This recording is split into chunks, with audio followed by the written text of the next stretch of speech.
I've been thinking a lot about the seasons. Today is October 1st. We're going into a new month. We're going into a new season. We're going into the fall. And although it's been unseasonably warm where I'm living, I looked at the coming forecast this week and the highs are considerably lower this week. Things are about to change. And I want to tell you that I think things are about to change in the world. There's so much going on over these last 10 days that it's easy to see that prophetics are happening and happening quickly. I have a feeling that October is going to be a month to remember. I really hope that it culminates in the rapture of the church.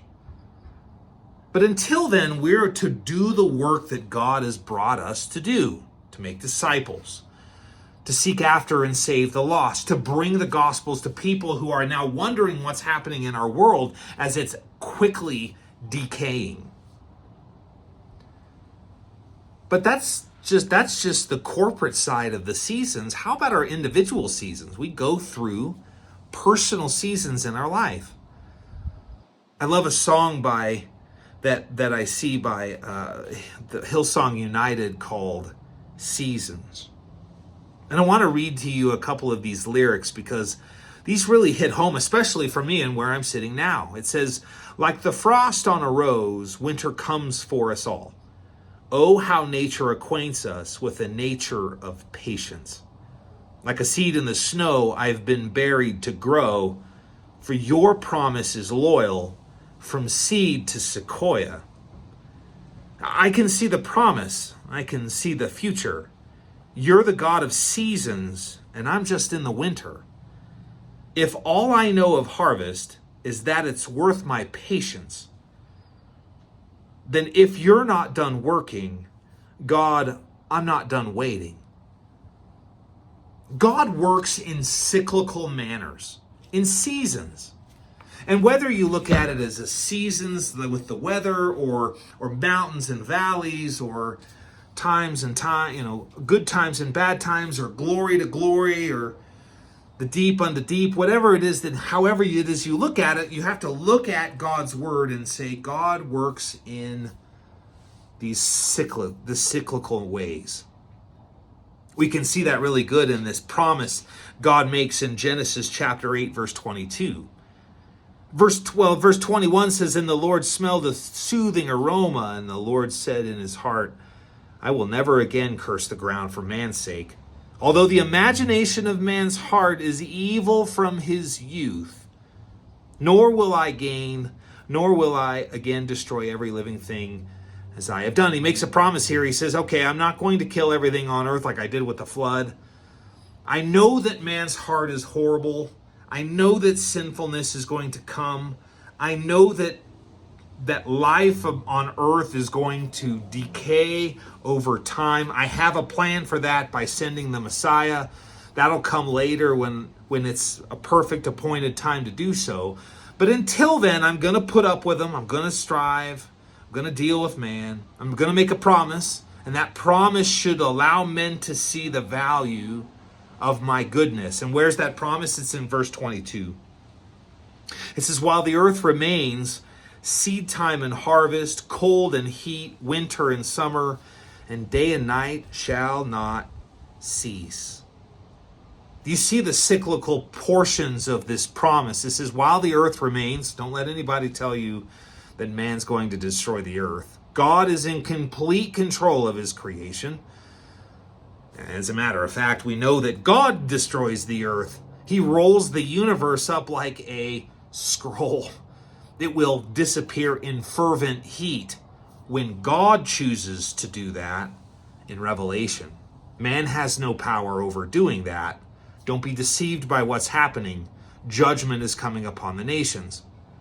But he says seed time and harvest, planting seeds or harvesting seeds, two different sides of the year, cold and heat, winter and summer, and day and night shall not cease. Grateful that when I wake up tomorrow, if God gives me the blessing of my continued breath in my lungs, and he doesn't call me home, the sun's going to come up tomorrow morning. And that's a promise he's making here.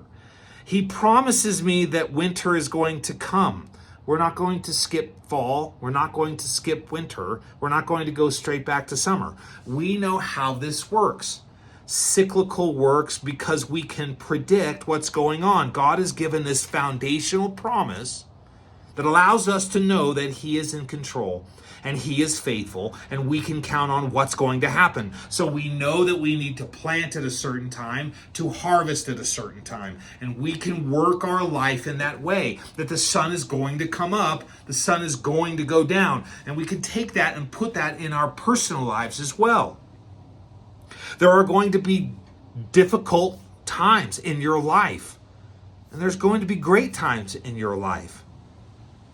But we know that God's going to deliver you from a difficult time at some point and bring you up into a mountaintop experience. And then he's going to allow you to go back down into the valley where it gets difficult again. Oswald Chambers, in My Utmost for His Highest, writes it this way in his October 1st daily devotional. It says, "We have all experienced times of exaltation on the mountain, when we have seen things from God's perspective and have wanted to stay there. But God will never allow us to stay there. The true test of our spiritual life is in exhibiting the power to descend from the mountain. If we only have the power to go up, something is wrong. It is a wonderful thing to be on the mountain with God, but a person only gets there so that he may later go down and lift up the demon-possessed people in the valley. We are not made for the mountains, for sunrises, or for other beautiful attractions in life. Those are simply intended to be moments of inspiration.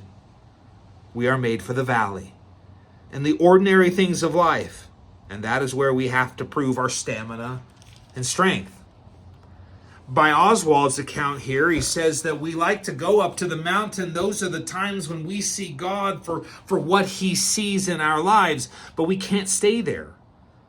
Peter, James, and John go up and see the Mount of Transfiguration, but they can't stay there.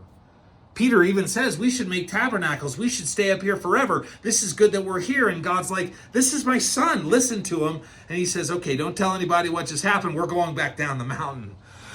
What happens? They get back down to the mountain, and there's a fight going on with the other disciples and the Pharisees and a guy with a son who's demon possessed. And Jesus is like, why are you guys, where's the faith down here? Back into the valley, back into the difficulty, back into that situation, because he wants us to bring what we learn on the mountaintop back down, to bring in conduit love from God through us to other people. That's what he wants us to do. We've been called to make disciples, to walk on and teach the things Jesus has taught us. That's what he's saying here. He gives us these times so we can be inspired and driven, a little bit of breath, a little bit of rest, a little bit of glory, only so we can be back into the valley. I love Psalm chapter 23. You know it as the psalm about the shepherd, right? And Psalm 23 made an observation the other day that I really think is interesting. I never caught it before. But it says in Psalm 23 verse 4, it says, yeah, though I walk through the valley of the shadow of death, I will fear no evil.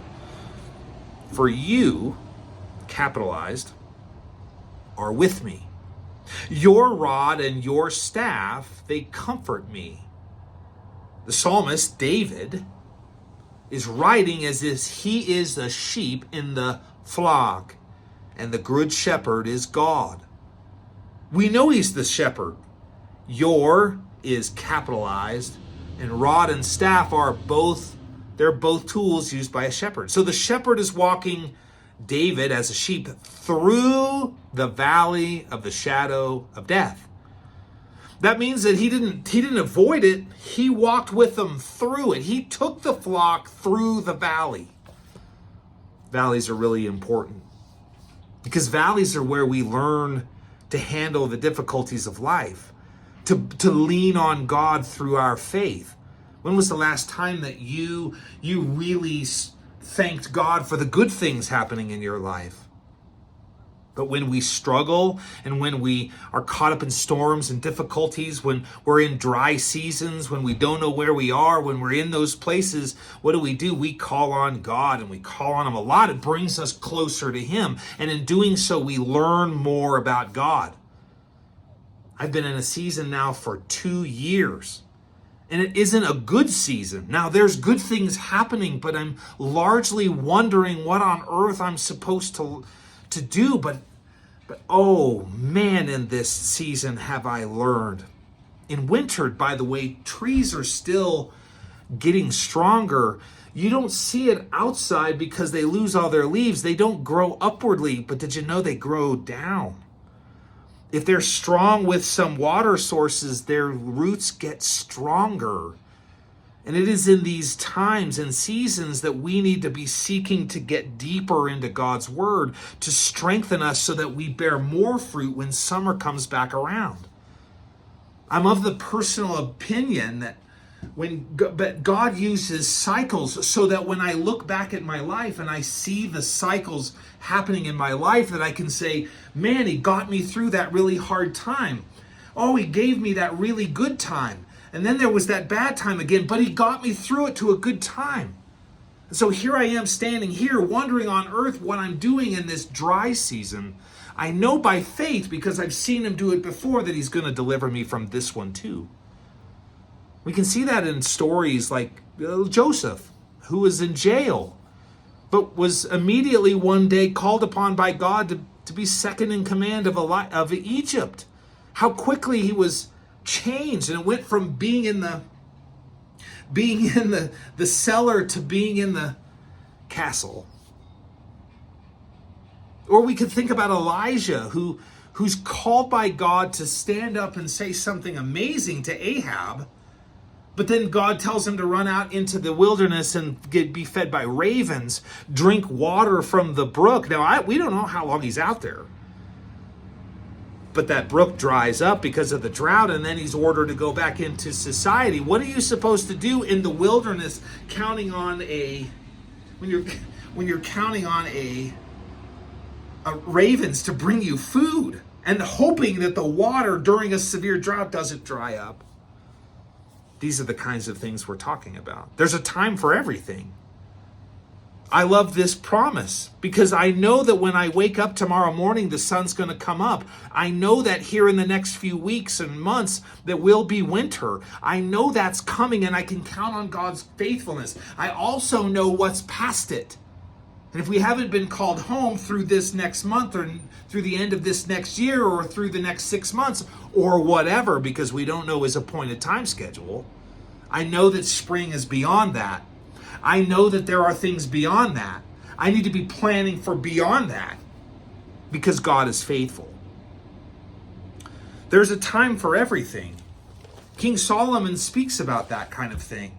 King Solomon tells us in Ecclesiastes, and remember, King Solomon is the wisest man ever to live. God gave him tremendous wisdom, and he writes chapter 3 of Ecclesiastes.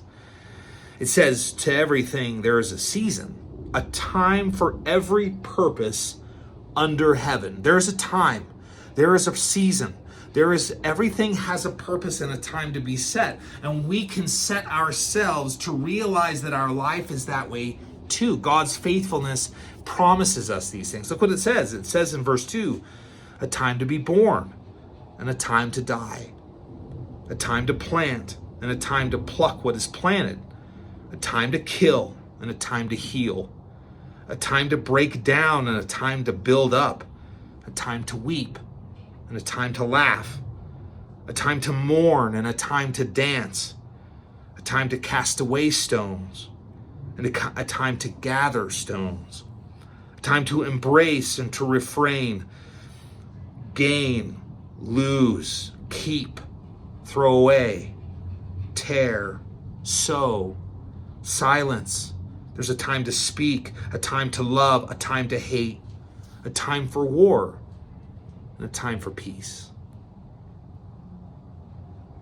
Solomon speaks of the idea that everything comes in cycles, and there is its time, what needs to be done in its time.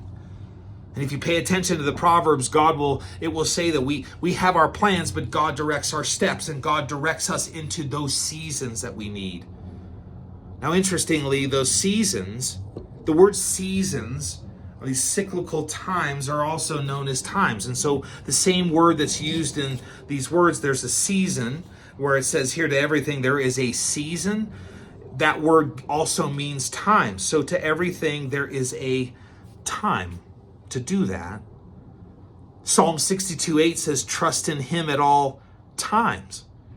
So it means we need to trust in God when we go through those times that are difficult, those times that are good, those times that are bad, the seasons that come in and put us in a difficult place where we can learn the most about ourselves, about the goodness of God, about how we're going to handle things, to build perseverance and to build our personality, to build our character, to build our hope in him. All those things we see in Romans chapter 5, where it says, hey, it builds perseverance and character and hope.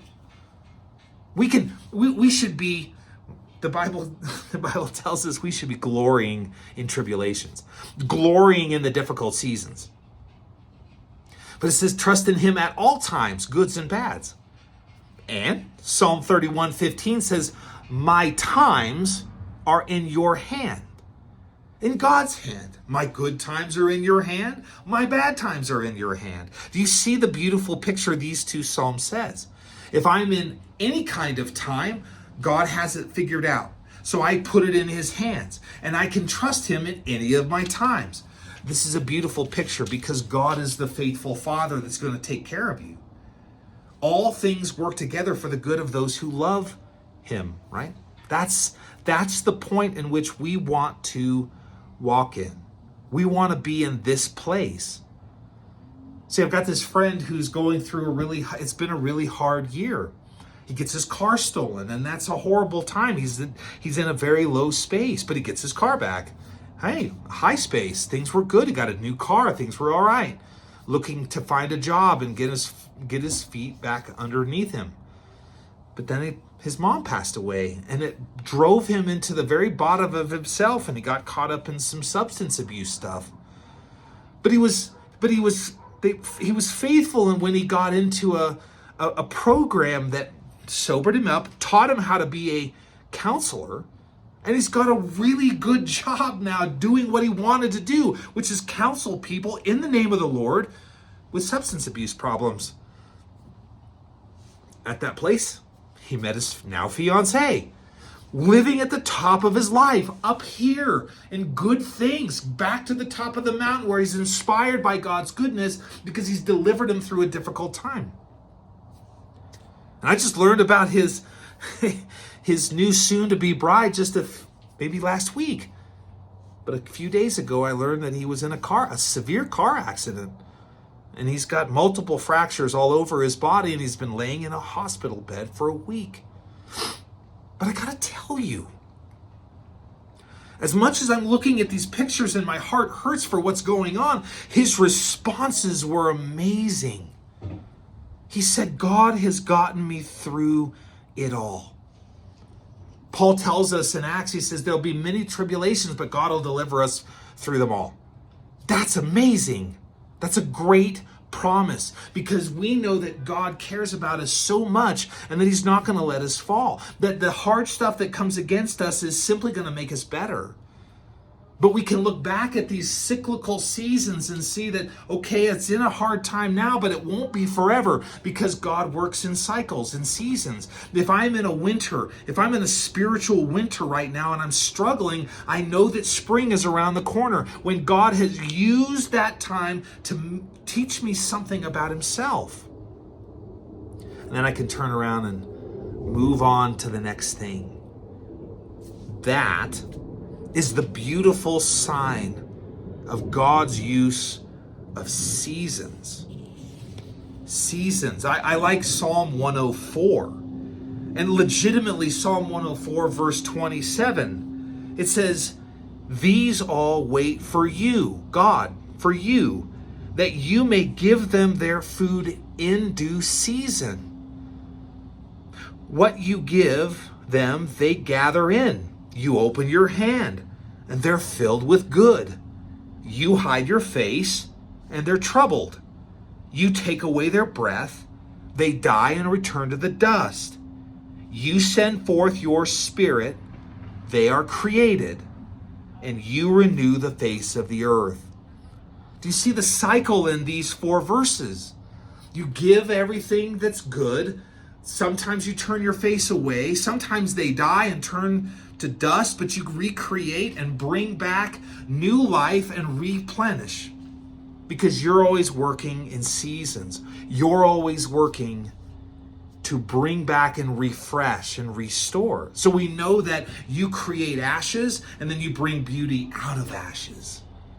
And that's a beautiful promise, because if you're sitting in somewhere where you have no idea what's going on, where you are today, what you're dealing with now, here you are waiting, and God's faithful to deliver you out on an appointed time when He's ready, when you have learned what you need to learn, and He has moved you into the next season of your life, and you will be ready to bear fruit in due season if you do not lose heart. I hope this encourages you today. Be blessed.